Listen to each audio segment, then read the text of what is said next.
Okay, hello there. We had a little glitch. It's your girl Valerie Mason-Chase again. Welcome to another episode of Marriage Beyond the Breach. I appreciate anyone who tunes in, whether you tune in live or whether you tune in later, because we know time and distance is no obstacle. God is able to have people receive whatever it is they need to receive at any time and at any place. So, for anyone who may be listening, if you haven't already done so, I would appreciate if you could subscribe to the YouTube channel, Marriage Beyond the Breach. Um, Follow on Instagram and Facebook and TikTok, all the social media. I can't say all the social media platforms because I'm not on all of them, but those are the ones that I'm on. Now, what are we going to be talking about tonight? We're going to be talking about something that I believe affects a lot of individuals who are unaware of what it really is. They may be going through it in their personal lives, in their work life, in their married life, and not really recognize it.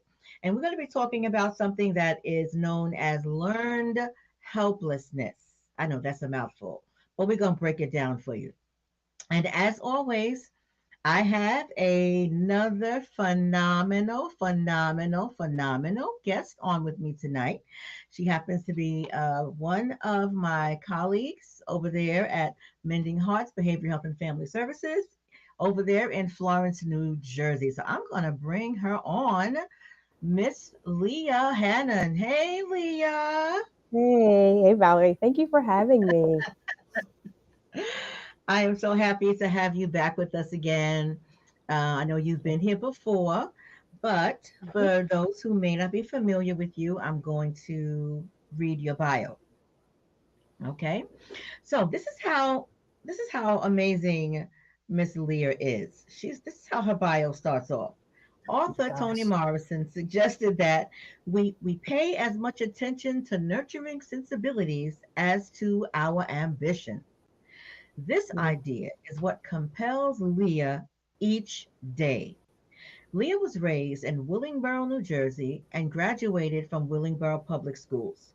mhm, She completed her bachelor's degree at Ursinus, I'm pronouncing mhm. it correctly, You did, Ursinus yeah. College in Collegeville, PA. She has a Master of Science in Education from the University of Pennsylvania and a Master of Arts in Clinical Mental Health Counseling from Rider University. Currently, Leah is a clinician at Mending Hearts Behavioral Health and Family Services in Florence, New Jersey, and also sees clients independently at her private practice, Cultivated Wellness. For 18 years, Leah worked as a classroom teacher in public education, and much of her work inspired her to pursue a degree in counseling and this career. She has been a licensed counselor since 2019. In her roles as educator and counselor, Leah desires to help others cultivate wellness in all areas of their lives.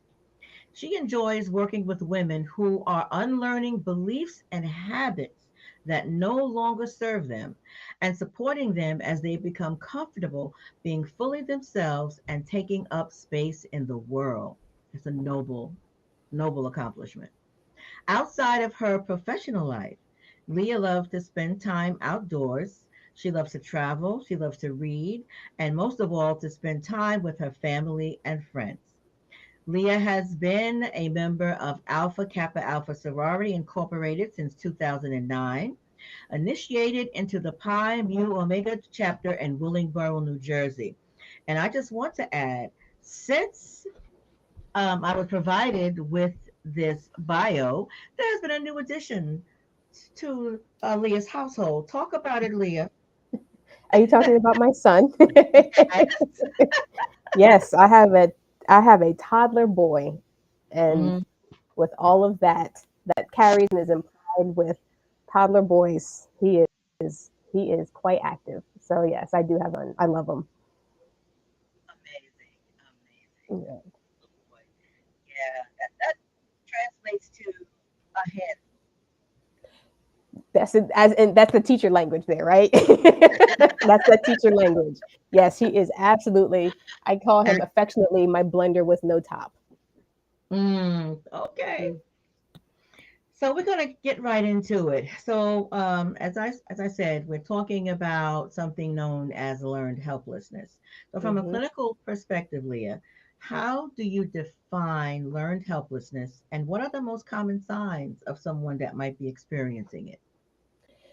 So, in its most simplest terms, learned helplessness, it's a psychological condition, right? So it's not made up actual thing that people wrestle with, that essentially is a pervasive sense of powerlessness, right? So Mm-hmm. when people have learned helplessness, there is a their core beliefs about themselves are that they are powerless to external circumstances, that the bad things in life that happen are going to last forever. They have no way of changing them. So, like, their sense of agency is very limited. Mm-hmm. Um, and so it takes so those people who have it struggle with being able to kind of have autonomy, agency, optimism, gratitude, because for whatever caused it, they feel powerless to the circumstances, internal or external. Yeah. Wow. So they will feel that whatever happens to them, they have no choice. There's nothing they can do about it, and they just have to Mhm. essentially live with it. And so what you see Mm-hmm. a lot is a sense of resignation. Kind of they just give up, right? Because Mm-hmm. I can't. Or even more frequently, it's a why bother? Like, why try? Why bother? Because there's nothing I can do to make it better anyway. So why even try? Why even try? Wow. And there may be those who are watching who have said that to themselves, either to themselves or in a conversation with someone else, and didn't realize what that phenomena is that they are experiencing. And it could very well Mm-hmm. be learned helplessness. There are other possibilities, and we'll talk about that more. But learned helplessness is certainly one of those possibilities. So, Mm-hmm. when it comes to learned helplessness, what childhood experiences might contribute to the development of it? So there's a couple. One's trauma, Mm-hmm. right? So if they've experienced, what does trauma do? It robs us of our power. So if they've had trauma, particularly if it's been sustained trauma, that could cause it. Outside of traumatic experiences, though, um, learned helplessness can also come from overparenting. And so, there's this whole thing in our culture about gentle parenting and all the ways that people, depending on your generation and your school of thought, about how children are raised, but over parenting can cause it. And so that's not necessarily a traumatic cause, but that Right. can lead to learned helplessness. And also with ADHD, right? So children Mhm. who have ADHD, often are experience learned helplessness, as a result of the struggles of having to navigate ADHD and achievement, and accomplishment. So there's a couple Yeah. different potential causes for it. Okay. So when you talk about overparenting, what might that look like specifically? So there's the balance of children feeling sheltered and safe, right? Mhm, But mhm, children also need to learn that they are capable. And mm, sometimes when they're overparented, the attempts to protect them, or in the attempts to shield them, we also inadvertently send this message of that thing is too scary for you to handle. And mm. now, oh, okay, now I have no power, I have no control, right? And so when we overparent, we overshield, we overprotect. Obviously, there's the obvious reasons why we protect and shield children. But when we stifle or limit their ability to develop that autonomy, to um, to build resiliency, that oh, I am helpless, right? I can't do it. Why Mm, try? It's too big. It's too dangerous, or it's too mhm. risky, or I'm not going to make it. And so part of the parenting is also teaching children, I can do hard things. And when we Ah, pull that, we take that opportunity away, it creates the environment for learned helplessness. yeah.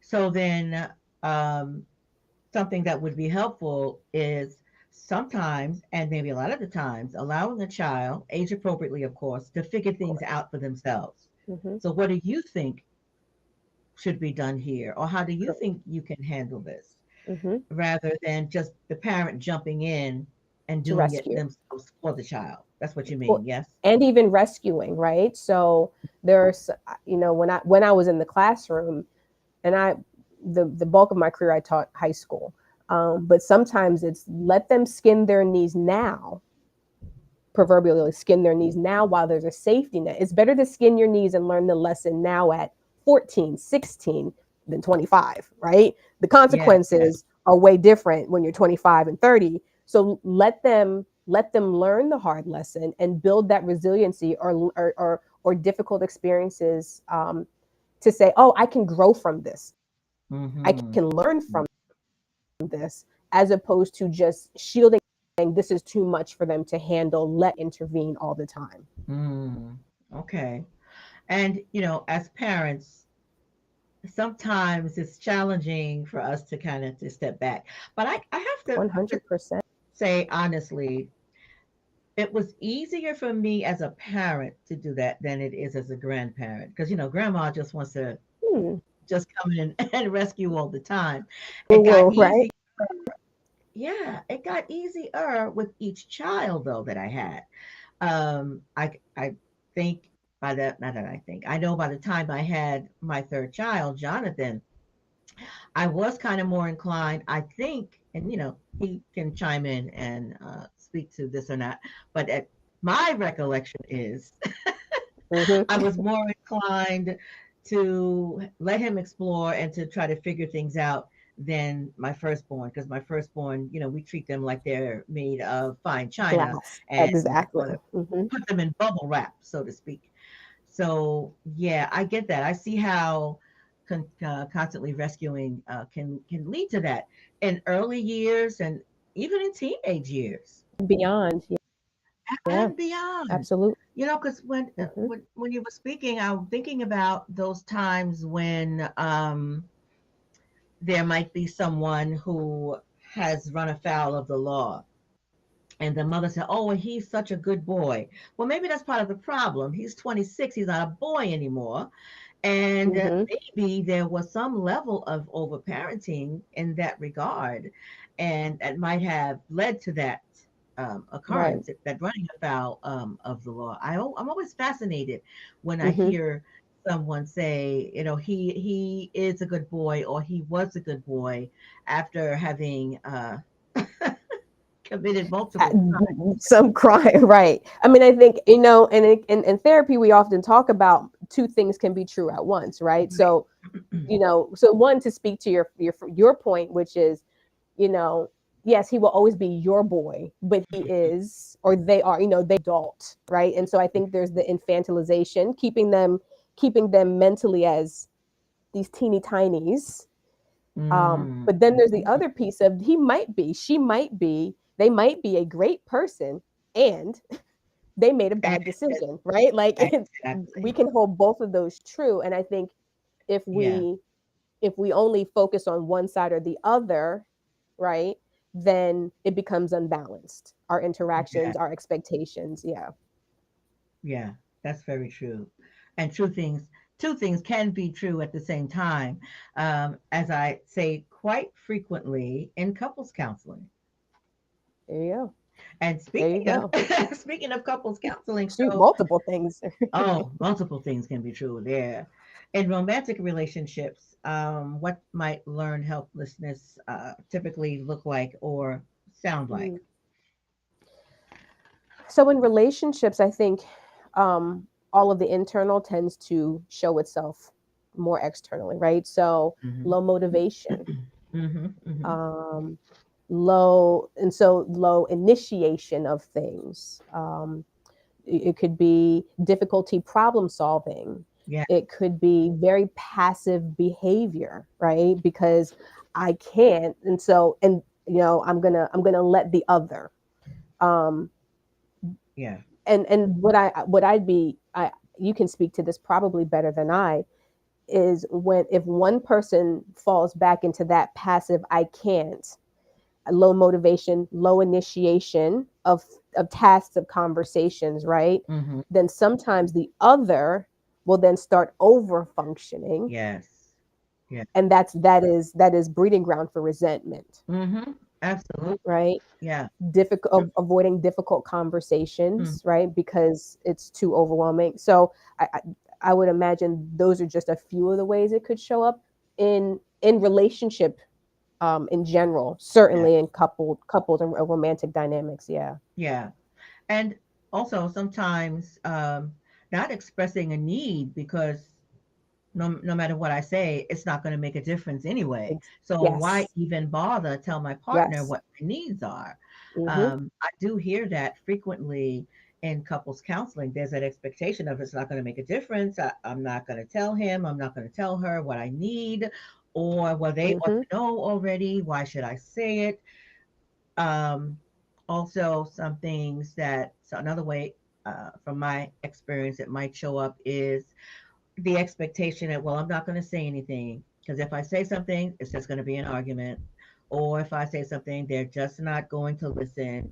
Or Right. it it may start out as a conversation, but then it's going to blow up. So rather than that, not going to do anything at all And and so just now sit we've back. shut down, exactly, now we've shut Yeah. down communication in general. And I think that's one of the things you will see with learned helplessness. It's the idea that, so there's a blaming, right? What I believe about myself, what I'm capable of, and it's my fault. So it's a lot of internalizing, Mm, or they, and counts about locus of control, right? right. And so where are we placing the control of situations? And learned helplessness, it's probably actually a tricky balance between the two, but some of it is, it's all me, right? Mm-hmm. So there's Mm-hmm. that piece. There's the idea that it's going to affect everything. So it's very pervasive. So my assumption would be, if it's showing up in one relationship, it's probably showing up in other Oh, contexts of that person's life as well. yeah. And then the idea of that it's never going to end. So why Mm, bring it up? Why bring up that I have this need, or that that comment was hurtful, because it's never going to change. And so this idea that it's permanent solidifies, why bother? Why even open my mouth? yeah. Because it's not going to make a difference ever. Yeah. And as you said, resentment is inevitable in a situation like that. Yeah, You are absolutely. going to end up resenting your partner. You're going to end up 100%. with some bitterness as well. Mm-hmm. And that only increases the likelihood that there's going to be ongoing conflict. And the person who, um, then one over functions, but the person who has the learned helplessness doesn't like feeling helpless. So if another person now starts over functioning, now you are tap dancing on the Hmm. fact that I'm helpless. So now it's either I might shut down, or maybe I even lash out in anger, Right. because the dynamic is affirming something that's already so very painful. And so it can, Mhm. if not addressed, right, especially in relationships, that dynamic and and correcting it takes very intentional work on, for both partners, not just the one with the learned helplessness, but Hmm. also the way that they've learned to engage with each other, that is Hmm. quite unbalanced and maladaptive. That's what we say in counseling, right? It's not a helpful way of responding, right? Because Yes. both of them have now taken on behaviors that are harmful in order Yes. Yes. to sustain the relationship. Yeah. And they've set up that dynamic and they've kind of gotten used to it. They've entrenched in it. Who was it? I think EFT Sue Johnson would call that. Hmm. That's their dance. That's the dance that they've That's the created. dance. Yes. Exactly. Hmm. Hmm. That's their And every dance. every Yeah. couple has one. Hmm.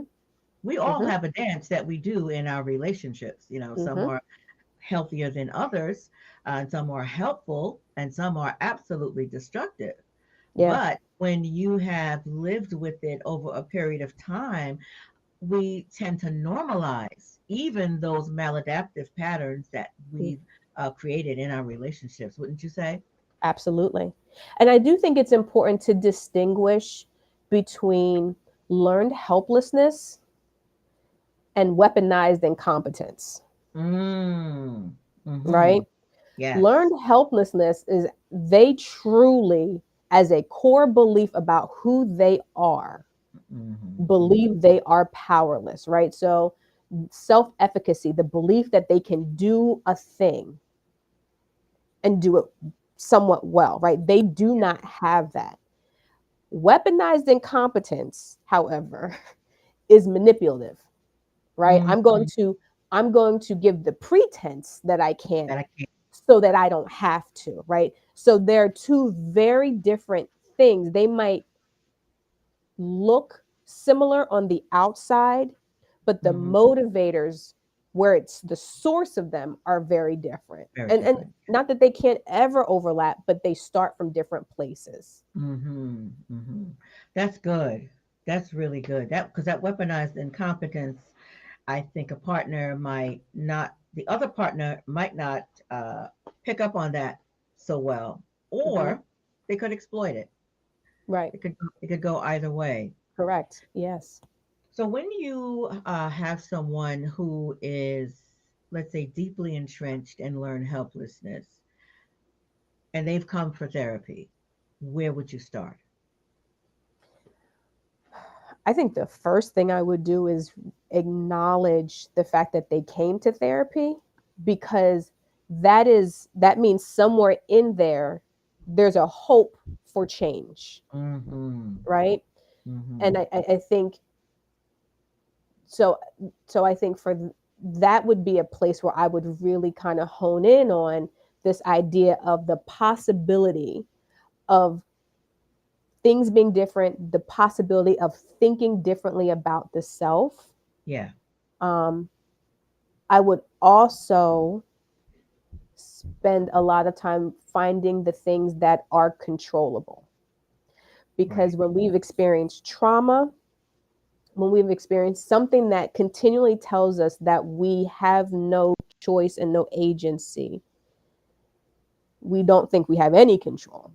When in fact we do. We make Mm. 1.5 million decisions. I'm exaggerating. Obviously, we make so many decisions in a day Mm-hmm. that to help them to start seeing what they can control and affect. So I think Yeah.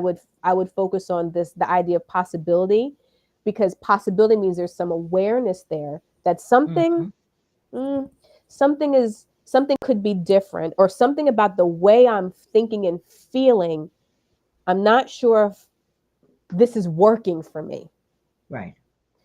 And so increasing the awareness, because increasing the awareness, then now we can start paying attention to patterns. And we can say, okay, what kinds of things trigger those feelings? It's probably not even a thought at that point. If they're coming in as an adult, it's so Mm-hmm. ingrained that they probably don't Mm-hmm. even realize when the thoughts start. But let's Right. did your heart start racing? Like, did you feel like you just wanted to disappear into the wall when that person asked you to do a thing? Did you just give up and walk away when your boss presented you with this opportunity, right? So what are the feelings and the behaviors that you Mm-hmm. notice? Yeah. And so I think I would take like a three-pronged approach. Is you came, like, Right. kudos to you, because that is Mm. not easy. I think for anybody starting counseling, that is a step, right? Yeah. So you came, let's find the controllables, let's Mm-hmm. keep increasing awareness. Mm-hmm. I Okay. think that's where I would start. And what might it look like for the client who is starting to make some progress and they're moving away from helplessness to more sense of empowerment? I think it'd be a mixed bag. Mm-hmm. Mm-hmm. Um, healing is rarely linear, and Right. healing can be painful, right? Oh yeah. if you think about, like, if you've had, surgery or some accident and the healing process and you got to go to physical therapy, it's not comfortable. Right. And so I think it's going to be a mixed bag in terms of what you will see. I think they will probably, there'll be some excitement and some joy and some hope. There's probably going to be a part of them that's just like, whoa, whoa, whoa, don't get ahead of Mm, yourself. Remember last time you tried, you know what I mean? So, and then also this idea of, um, just because you had the thought again, I can't do this, or what's the point, doesn't mean you're back there one, right? Because then we moved into this very extreme kind of thinking. So mhm, I mhm. think the I think progress looks like being willing to take those chances, practicing whatever the skills are that they've worked, or the techniques to kind of challenge some of those thinking. Mhm, Um, mhm. but I think self compassion is going to be huge, right? Can you show compassion to yourself when it works, but can you also show compassion for yourself when it When it doesn't does. work? Right, right. And so Yeah. it's gonna be a zigzag, or whatever my fingers are doing right now. It's gonna be all over the Mhm. place. It's What all over the progress place. looks Yeah. like, yeah. The other Mhm. thing I would also throw out there is community.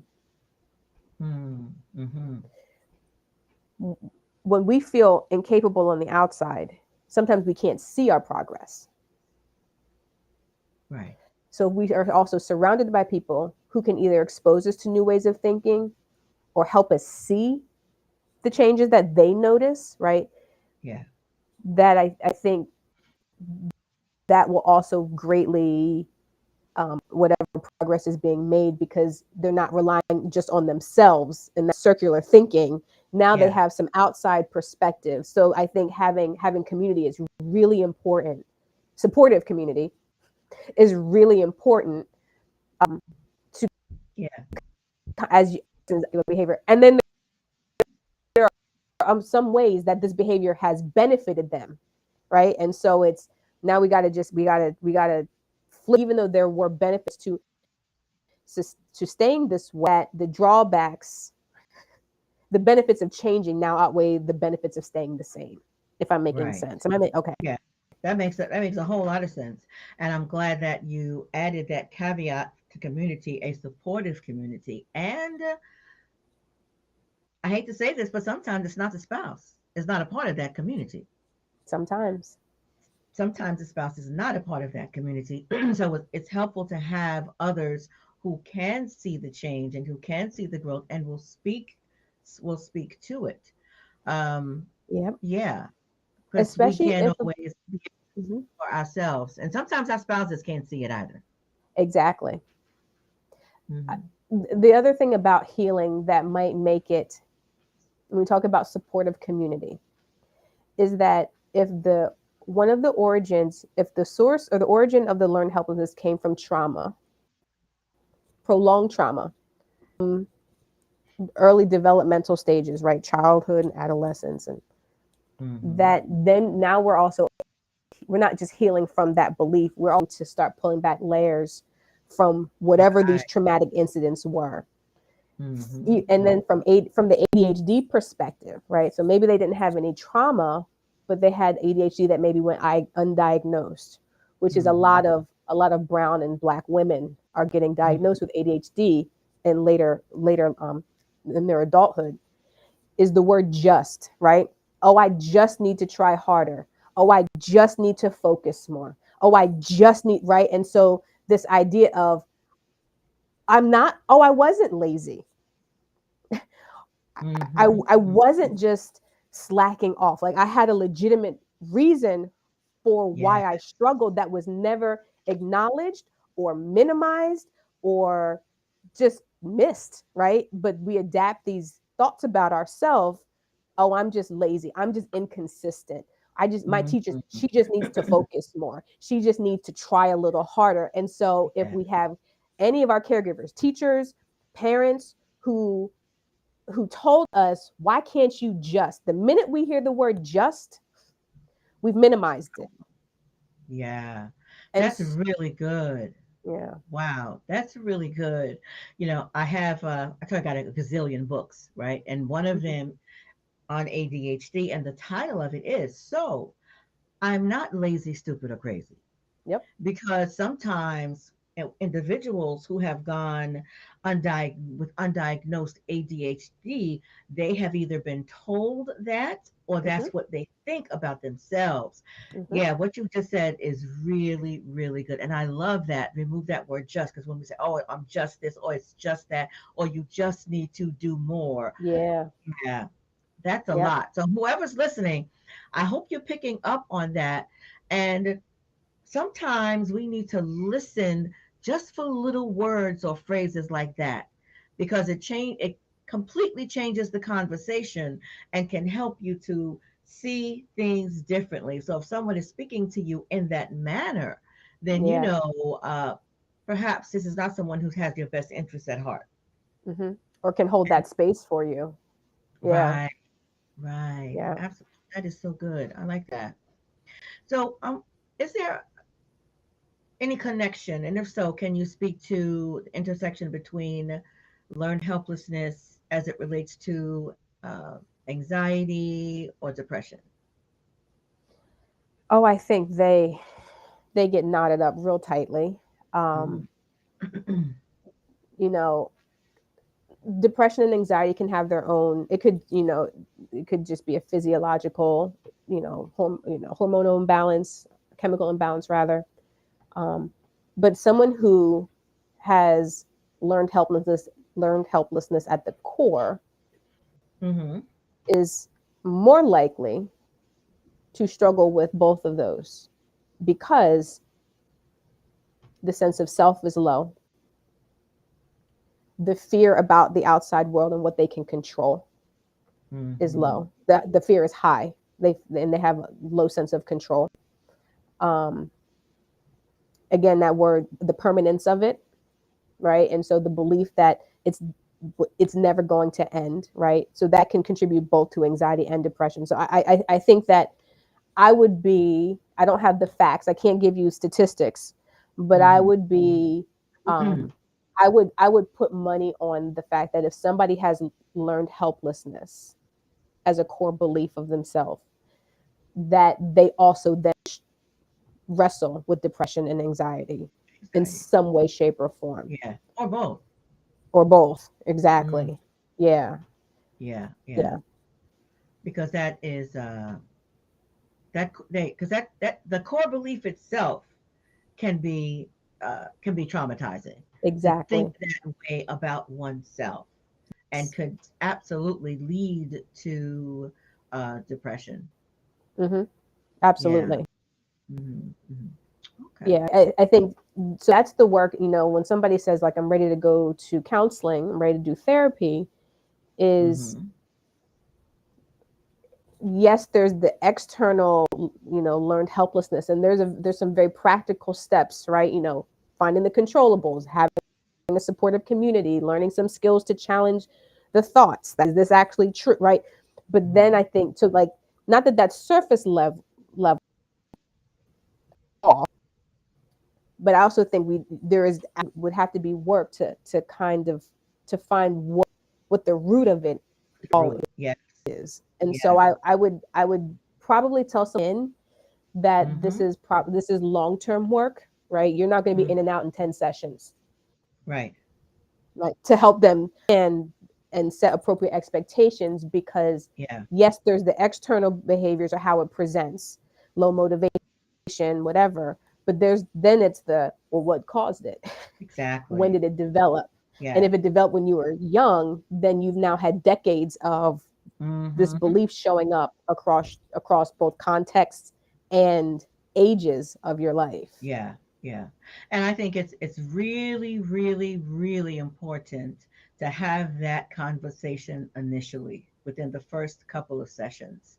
And I will Hmm. typically have that conversation as well with my clients, because if you don't deal with the root and you only deal with the externals, and okay, you've learned these tools and you can do all this great stuff, but the root is still there, and eventually After Mm-hmm. they've been out of counseling for a while and they haven't been Mm-hmm. using those tools for a while, those externals are going to show up again. Absolutely. It's Yes. going to flare up.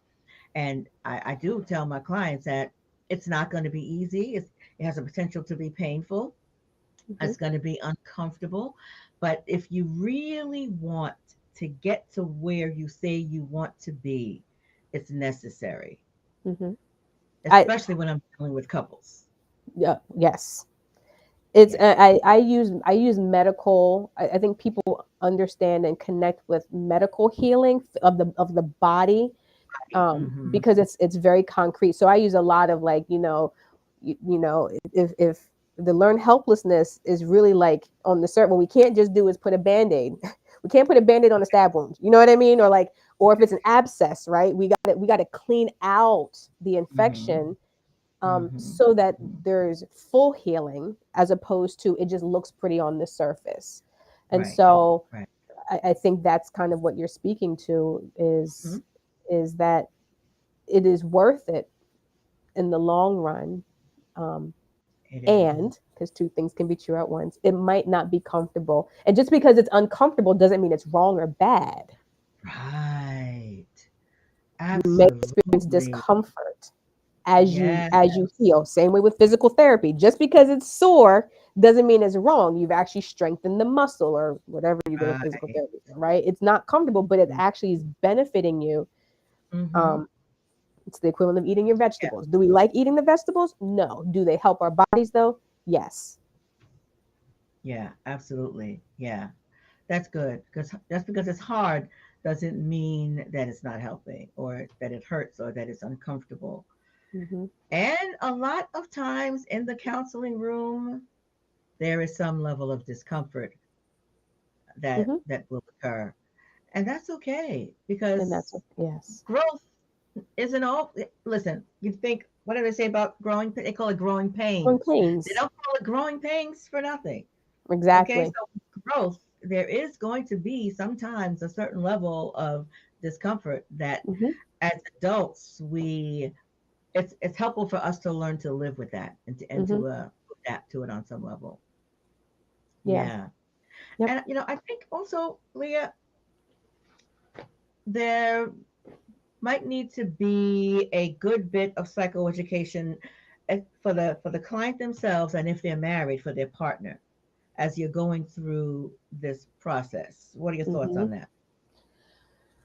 So I think psychoeducation is absolutely required. I want to know, I want to understand what's happening, right? So, and I think any adult going into any environment where we're going to be challenged to change, like, I need to understand, I need to know.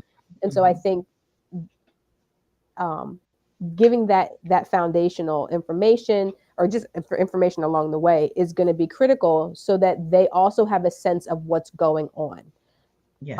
And especially for people, or close family members, that them changing is going to shift the dynamics of their relationship, Yes. right? So you may Yeah. have entered the relationship under a certain set of rules and Mm-hmm. expectations and behaviors, and we are changing the rules, right? Yeah. Because them unlearning it, also, then there's going to be some domino effect. And Right. so everyone needs to be made aware that this one person changing to impact the dynamics of the other relationships, Yeah. Yeah. and then so that everyone can get the support navigating said changes. Yes. Yes. And the goal would be for the partner to be supportive because and it doesn't always happen because sometimes one partner doesn't like when the other grows and gets a voice and Yes. starts advocating for themselves and speaking up for Correct. themselves and has a Mhm. present and a more realized self than they Self. had before Hmm. because the other Exactly. partner would have gotten used to them behaving in just the opposite way and they don't always like it. Yeah. Yep. They might Yeah. might resent the amount of decision making they may have to do, but they also might be quite comfortable with the amount of control. that they've had in the Mm-hmm. relationship. Mm-hmm. Um, and so it then becomes more of a shared experience. They have more the partner who is healing from learned helplessness now has a they're finding their voice, they're finding their opinion, they're finding their autonomy, Mm-hmm. right? Because now they might not be as dependent on Right. the other partner, right? And so again, it Mm-hmm. really does it shifts the dynamics of the relationship, and so everybody has to adjust so that it can become a healthy, sustainable Mm-hmm. relationship. Yeah, that's good. So, what about when it comes to certain cultural or societal factors? Are there any that might contribute to learn helplessness within certain populations or communities? So the one that comes to mind first are the people who have ADHD. I think as a population, particularly Hmm. um, women and what women are tasked often to do societally, as running the home, taking care of the children, all like there's so many expectations. And so if I Hmm. think that I am powerless or I'm not good enough, right? If all of that, I think that's the population that may experience maybe not full learned helplessness, but some about not doing good enough. I can never do. I'm Yeah. always falling short. Um, I certainly think marginalized communities, African Americans, and the historical trauma. Any group that's experienced like historical trauma, that Hmm. there could certainly be members in those communities who have an unlearned helplessness.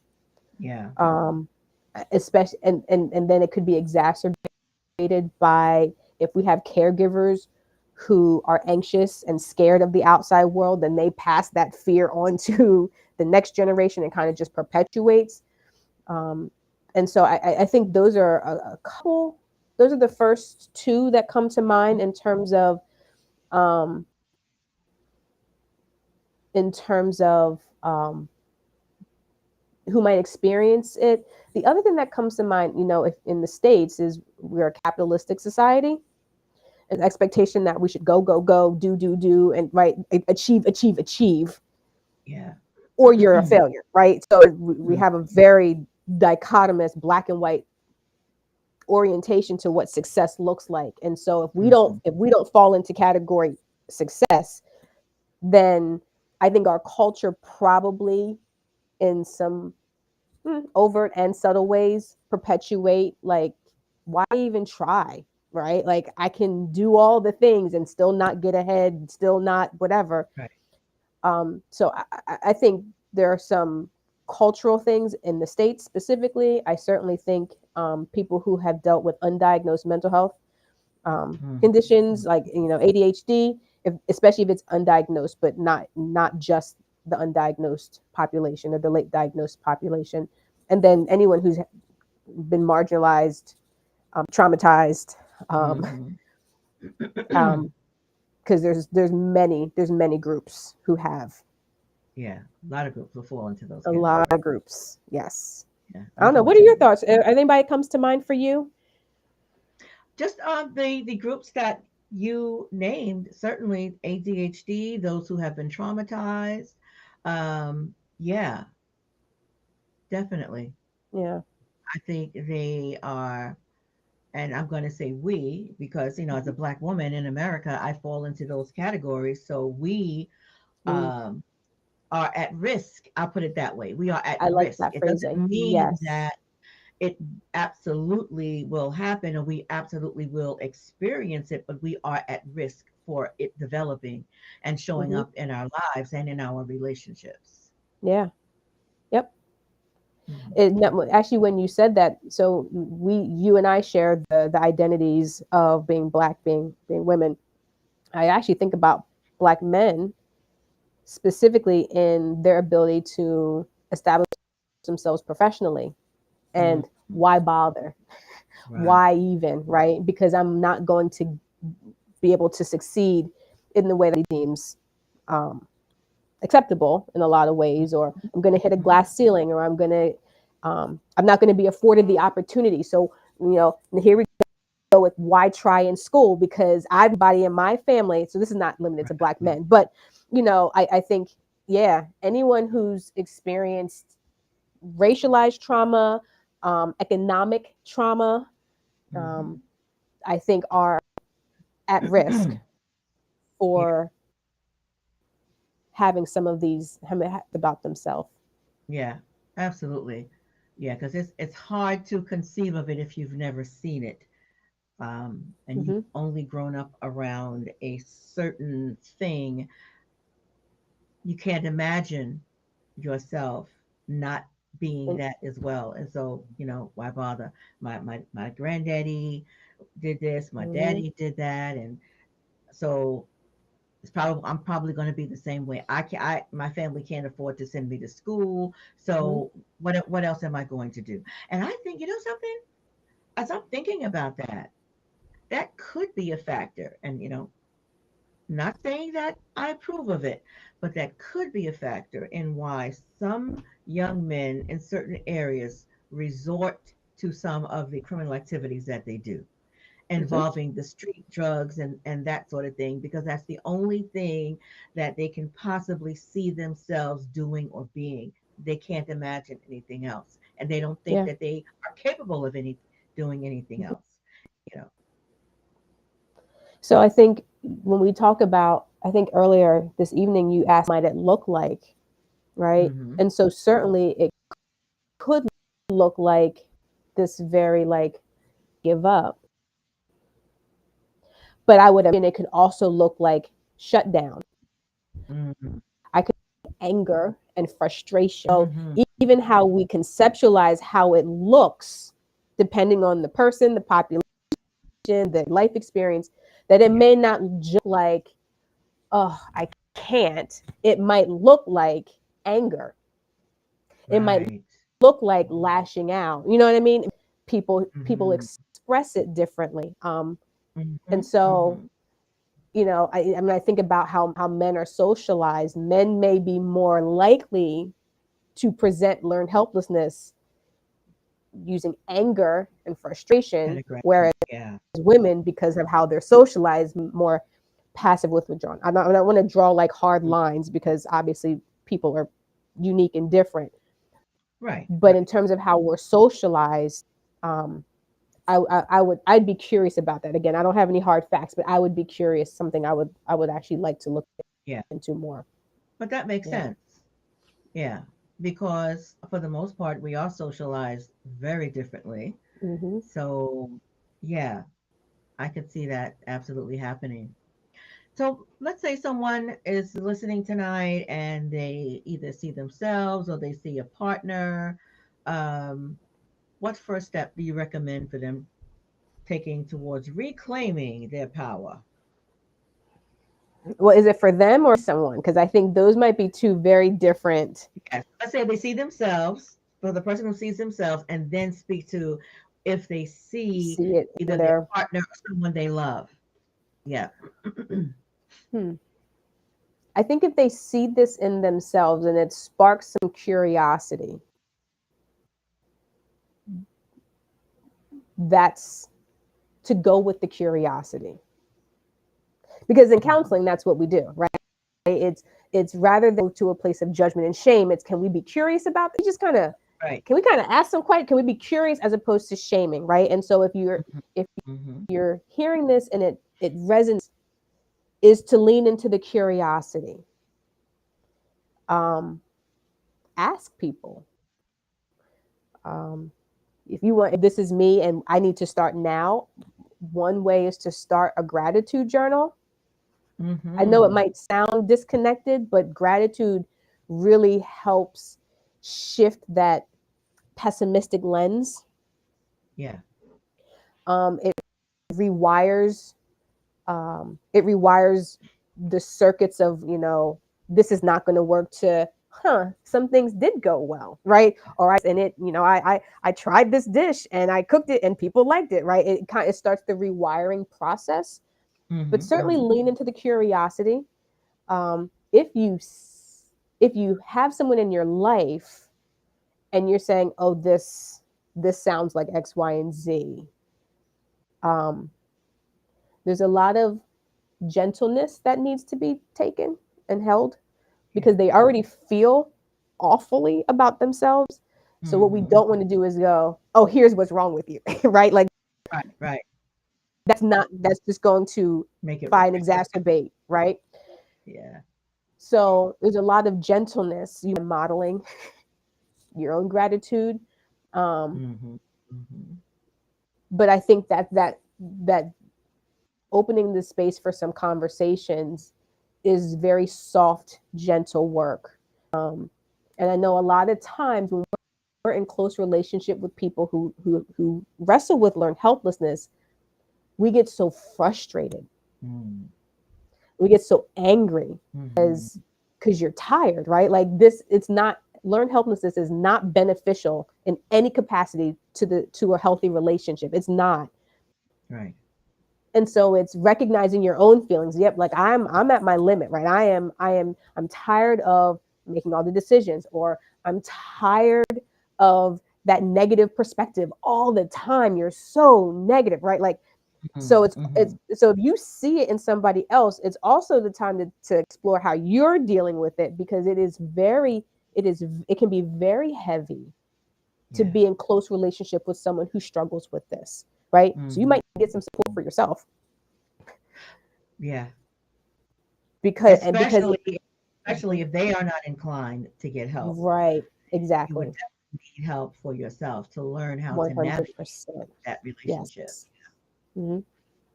And I think sometimes our good intentions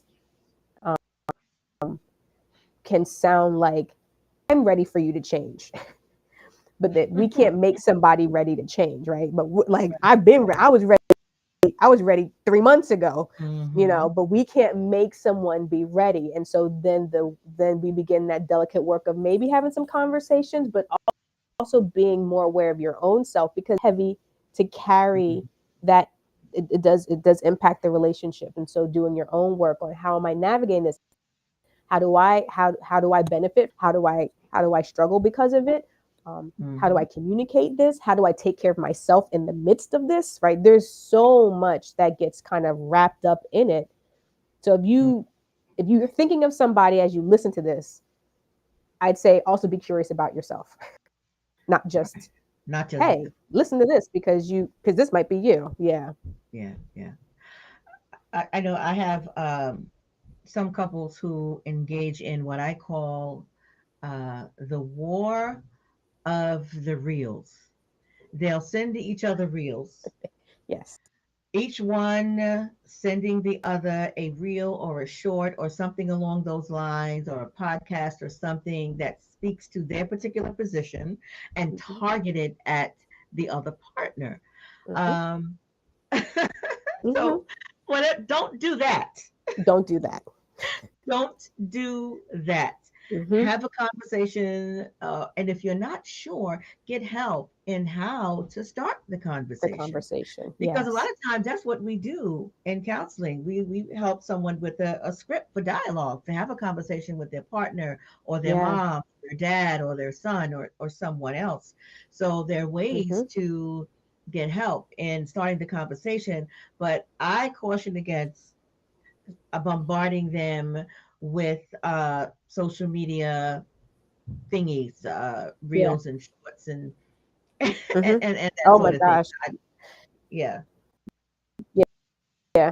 It's the equivalent of biblically, right? Like I like the speck, right? Like, yeah, I see the Hmm. speck in your eye, but have I looked at the plank in my own just yet? Right. And so Right. I think we got to be careful. Not that your perspective and experience isn't valid. It is 100% valid. And Yeah. can't make somebody be ready for change. And Hmm. so we have to sit with our own attempts to control, Right. even if the attempt is comes from a well-meaning place. Yeah. Yeah. Because some times just because it's well-meaning doesn't mean it's harmless. Sometimes it can Correct. be harmful and Mm-hmm. well-meaning at the same Mm-hmm. time. Impact, Yeah. intent versus impact. Impact. Oh, you don't Mm-hmm. know how many times I've had that intent versus impact conversations, especially in couples In counseling. couples, yes. Especially in couples Mm-hmm. counseling. Yeah, because we don't always get that. We feel the impact, or we have a specific intent without recognizing that the impact could be entirely different from what our intent Right. was. Yeah, Exactly. Yeah. yeah. It takes a And so conversation to people, get to that understanding. exactly. Yep, I agree completely. So, Miss Leah, any final words for our listeners tonight? And then I want you to talk about your cultivated wellness. And I think I hope it was helpful in shedding some light on what people might be dealing with internally, Mm-hmm. um, and that it is not a hopeless situation, but it does require some pretty intentional work. Yeah. Um, that that the experiences of both people, if they're in a relationship, are both valid.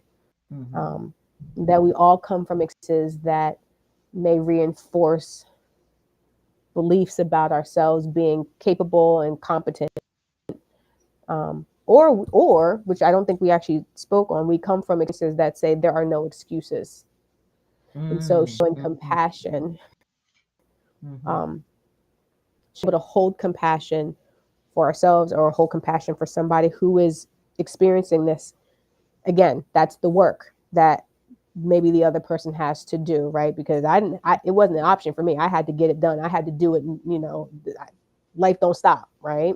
So Mm-hmm. um, that this is work that does actually require a very um, gentle exploration of beliefs about ourselves, about the world, um, Mm-hmm.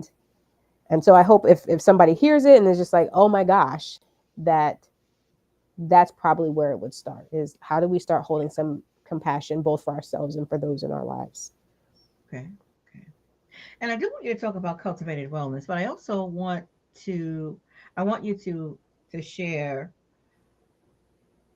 what led you to transition from being an educator to being a Mm-hmm. counselor. And So the two are not mutually exclusive, but they're they very well connected. absolutely.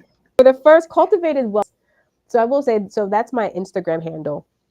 Mm-hmm. I will say up front, I am social media is an area of strength. So while the Instagram handle is there and I post Mm-hmm. occasionally, I am not consistent. Um, Mm-hmm. but I think that the name, I remember sitting with like, what do I want to name things? Names carry weight, names have meaning, names carry intention. Yeah. Is that we are not well just because we're automatically well. Mm-hmm. I think I've used the word intentional a lot tonight and really believe in we have to be intentional about creating wellness. It Yeah. does not just land in our laps, maybe for some people in my experience, that we have to be intentional to create and cultivate what wellness looks like, feels like, sounds like, tastes like, Mm-hmm. um, especially if you come from marginalized communities. That a lot of times the dominant culture defined as wellness does not necessarily apply or fit. And so the idea of cultivated wellness comes from that place Yeah. of what does wellness look like and mean like for me? And then what do I do then to create it? So that um my transition. So counseling is my second career. I actually started out, most people are surprised. She started out teaching kindergarten. I was in the school district of Philadelphia. Okay. And so I graduated from college, didn't know what I wanted to do. I was like, I'm going to become a teacher, right? No, that wasn't the full story, but I ended up becoming a teacher and I did 7 years in Philadelphia in an elementary school. So I had kindergarten, first, third, fourth grade, like littles. Mm-hmm. And at some point I said, I don't think I like little kids. So I can fake it, right? Like we can sing the songs, but it wasn't the best fit. So then I jumped to high school, and it was a much better fit for me. But I think at the end of the one, we all know careers where you're public facing, teachers, healthcare workers. It's it's taxing Mm-hmm. trying to Mm-hmm. meet the needs of lots of people, and that the demands are incredible. Mm-hmm. So I think from one part of it was personality wise, I'm an introvert. I can turn it on when I need to, but I am 100% an introvert. So teaching became draining to me. Um, and then so I really enjoy like the more small group one-on-one experiences. And then in 2016, my nephew died, um, and Mm-hmm. that really was the linchpin for me to kind of shift. Like Mm-hmm. I was in a lot of grief counseling, and so when I realized, I said, "Oh, I connect to this." That kind of really between burnt out in education and my personality, that what I need Mm-hmm. there, and then my own life experiences kind of just helped me know the decision to make. Okay. So yeah. Yeah. Yeah. I'm always interested because counseling is a second career for me as well. I'm Mm-hmm. always interested in hearing someone's story, how they transitioned from one career to the next. So Yep. yeah, I always like hearing about that. And you are on Psychology Today. Yes.